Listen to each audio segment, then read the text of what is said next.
Yes, this is the 260. I'm Joe Walburn. I'm joined by the man they call the mayor, Dave Rickert, and we've got Matt Brumbaugh with us from Spiece. And Matt, a lot of exciting things coming up. It's almost April. Spring break is coming. Lots of stuff to do for the kids and the parents. Give us an update. Absolutely. We have, again, the volleyball camps are going strong every day. You look out there, and those numbers keep getting better and better, which is very exciting. You know, Randy Litchfield, who's the director of volleyball here, is doing a great job. The Youth Skills Academy, the Setting U, Libero U, the Attacking U, and then the spring break camp coming up. It'll be from April 3rd through the 6th, 10 to 3, and it's really rolling. It's, he's doing a great job, and it's exciting. And tonight, as you see out here, we got some volleyball going, which is good, but we want, the good thing is now IHSAA, they have boys and girls volleyball, so it can be both genders coming out here and getting it done. So pretty exciting. It is exciting. Now I have a 10-year-old and a 13-year-old. What do you recommend here at Spiece as they hit spring break? Because I want to get them off their devices. I want to get them out of the house. Yep. What do you recommend with some of the programs here? Yeah, we are going to have a activities camp, and it's going to be the whole week long, Monday the 3rd through Friday the 7th, 9 to 4.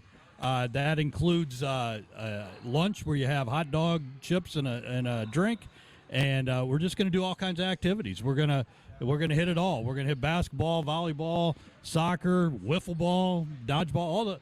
I'm going to be a gym teacher for a week again. I'm going back to my roots to being a gym teacher. But no, it's going to be fun. I mean, that's one thing we want to do is we want the kids, to be active and get things done. And we're going to introduce them some new things too. Pickleball is something that not a lot of kids have in mind, and we're going to get them out there and have some pickleball games. So it's going to be fun. Yeah, I'm excited about pickleball because Dave gave me a lesson in pickleball.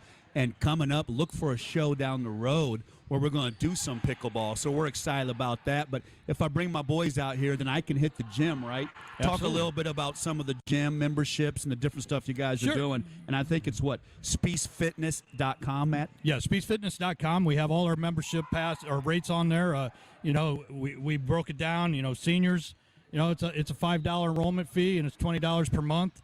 Students, we've cut down to a $10 enrollment fee and $25 per month. And then a single is a $20 enrollment fee and $40 per month. And then, we have a couple that's, a married couple is $20 enrollment fee, $60 a month. And then we have the family pass, which is, $20 enrollment fee, and it's $80 per month. And that's, basically a family of 5. That's a heck of a deal, too, because when I hit the gym, I like to go for a couple of hours. So, if you go 3 or 4 times a week, couple of hours, think about that when you break it down hourly. And also what I like about is you guys have the the steam rooms, you guys have the saunas, the different things where you can really get warmed up for the weights, and the equipment is so nice and new. It's really a nice facility. Yeah, it's been revamped. Everything's been renovated. We're working on equipment every day to make sure we get the best equipment.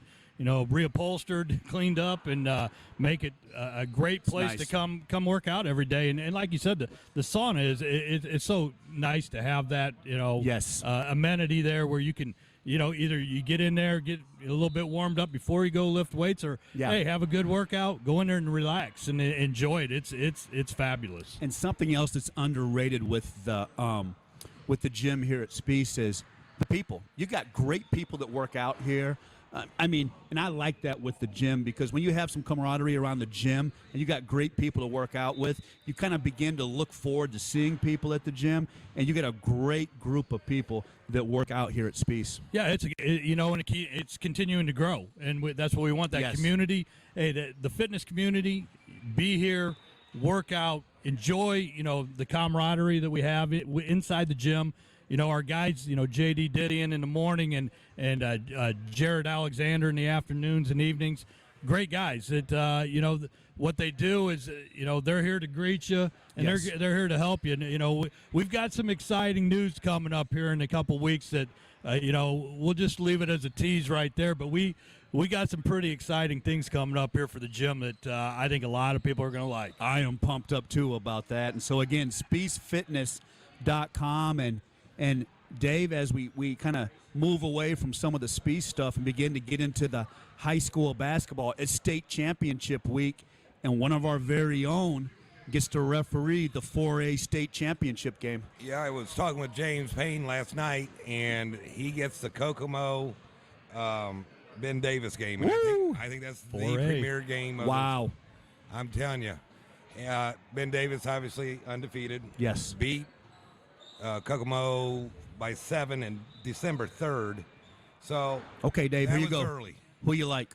Kokomo. I do too. I like Kokomo too. And that win over Penn, I mean, what an effort. And it just feels like sometimes when you watch the tournaments, Matt, sometimes you see a team that just kind of has that it factor and that magic. And that's what it feels like with Kokomo, guys. And you got the best player in the state of Indiana, Flory. And you beat, I mean, Kokomo took out a Penn team that, wow. I mean, Al Rhodes is a Hall of Fame coach. He is. And, the guys that they had at the guards position and the way that Kokomo was able to come out of there with a 1-point victory, unbelievable. Well, to that game, 108-68. Yes, he's Hall of Fame, but I would have taken Burton out. I think you're right. That's a great point. When you're up by 20, take the kid out because he didn't have the size to go up against Flory. He got shut down every time he tried to drive the lane. He had no legs left. Yep. I would have set him. That's a great point. Now let's pivot over to 2A with the Black Hawk and Linton game. Yeah. Obviously, we're proud of the Black Hawk program, another state championship game. But, Dave, quite an understory behind that game with Black Hawk and Linton, and kind of a sad story. Well, give you a little history. In the last 7 years, Black Hawk and Linton have the best records in the state of Indiana. Wow. Okay. But after the game for Linton, the coach got arrested for a DUI. He's done. He will not be coaching the state of Indiana ever again. That is sad. Now correct me if I'm wrong. That's 2 this season, correct? 2 this season. Wow, what a shame. So does that, okay, Dave, does that hurt the Linton kids on Saturday, or is that something they can maybe rally around the assistant, play psychologist in the box with all your experience coaching? How does that unwind for Linton this week to prepare for a state championship game? It definitely has to hurt him. I agree. I mean, his son is a star on Linton's team, but watching Blackhawk last weekend, the way to stop Blackhawk is don't go slow. They want to go fast. And they finally broke out with about 5-6 minutes left in the game, and that's how it got out of control. But that was a close game up until that point because they just went slow. Yeah, you got to give a lot of credit to Coach Roth over there for what he's done. Taking the mantle of Coach Davidson and the guy, the personality and the guy that he was, and God bless him and all he did, at Blackhawk Christian. But Coach Roth just kind of took the mantle and. Hey, they've got great kids. I mean, they do all the way through. All their athletics are solid, and they're a good group of kids, good athletes, and you're pulling, for Blackhawk all the way. But I can tell you, experience-wise, what you're talking about with Linton. I've been in that spot where you're kind of the acting coach in big situations, and as an assistant coach, you just got to go rally the kids and tell them, hey, our purpose is to win this championship, and we've got to go out. Nothing changes. You just go out and play your game hard. But I expect a great game and 2 quality programs. And, let's bring it home again, Blackhawk. I think Coach Davidson would be so pleased. Now, let's pivot. Let's stay there for a minute. Yeah. I swear, last 7 years, those Davidson boys, they all look the same. They all play the same. I mean, they control the game. Yeah. Yeah, they certainly do. And they're just so disciplined, so well coached. Yeah. And I feel like Blackhawk just sucks it up in big moments and plays so hard as a program and just allow pride with the 2-6-0. And speaking of pride, talk about Indiana Tech. What a run through, the NAIA. National runner-ups. National runner-up. What a run, guys. Got to the championship game. Got down early, Dave, correct me if I'm wrong, but made just a valiant 45 comeback. to 26 at half. Yeah, and battled all the way back and barely lost. I'll say with about 3 minutes, because I was watching the state tournament and the NCAA tournament, but I was watching on my phone Indiana Tech. It might have been still 9, 10 points they were down. I told my wife, it's over. Look back, they're down by 2. Unbelievable. I mean, just such a great effort. So well coached. and what a run. I mean, hats off to the program. Blake Davison again, another 260 kid. He ended up with 12 points and 5 boards. Okay, so that's one program really well coached. Let's pivot to a program poorly coached. I got one thing to say to you, Dave. Farley Dickerson. Shame. Just a shame what happened. But when one guy's playing and the other 4 aren't, I saw something, they were, I forget, it was so low percentage of threes. Maybe 3 for 25? Yeah, they just couldn't hit a 3 ball. But let me ask you this. I agree. You're not making shots. You're not getting Edie the ball? Exactly. But why not defensively, too? Why not roll into a 3-2 matchup zone? He won't go into zone. That's why I don't understand. Farley is the shortest team in the NCAA, where I read that.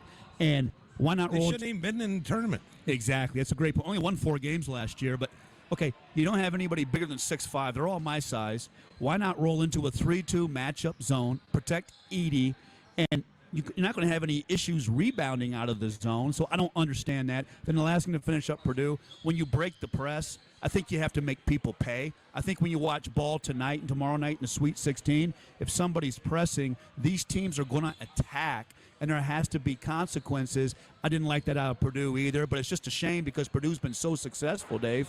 But the way you measure an NCAA program is in the tournament. Is in the NCAA Absolutely. tournament in March. And I tell you what, I don't know if anybody has pissed down their leg any more than Matt Painter, and that's really trying to be soft on that day. But I'm gonna pivot though quickly.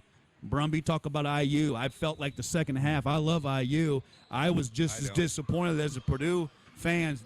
Dave over there was celebrating, but I felt like as IU, we didn't play hard the last 15 minutes of that second half. Well, not only that, it was the same problem on Sunday night than it was on Friday night. When you give up offensive boards to the other team, that's second chance points. And coming home from that game, after watching it, 29 points on 20 offensive rebounds for Miami. We got killed on the glass. That's the game. That was the game. You've got some premier players, but at the same time, hey, it still comes down to fundamentals. You still got to block out and find a way to go grab that ball and not let other teams have its second chance points. And that was the game, plain and simple. And as we wrap up this first segment, how about Sam Pisa and his bat over at St. Francis? And you guys are baseball guys.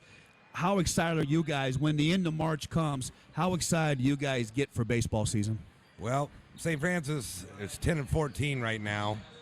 Not very good. But Sam Pisa is in second place in home runs with 6. Impressive. Dwayne kid. St. Francis has a lot of area 260 kids. Yes, they do. Indiana Tech, they're 12-5. So on a tough schedule too. They've gone out and played the big boys. They were out in Oklahoma City a couple weeks ago. And is that what you want to do though, Matt? When you were over there, do you want to play really the tough early schedule? Absolutely. I mean, I did that, at Northrop when I was head baseball coach there. We played a tough schedule coming out of the chute because you only learn from those games. I mean, you kind of get a measuring stick of where you're at, but as Indiana Tech, man, we played the best. That's how we got rolling. Well, that's great. It's so exciting to see all these sports so active in the 260. We want to remind everybody it's SpieceFitness.com. Get out here over spring break. Let's get some momentum going. Let's get in the gym. Let's get these camps going. And I tell you what, Dave, coming up next, a guy who I would argue is probably one of the top 3 greatest athletes of the 260. Dave, you would argue he's the best, and we are so excited. Coming up next, Roosevelt Barnes on the 260.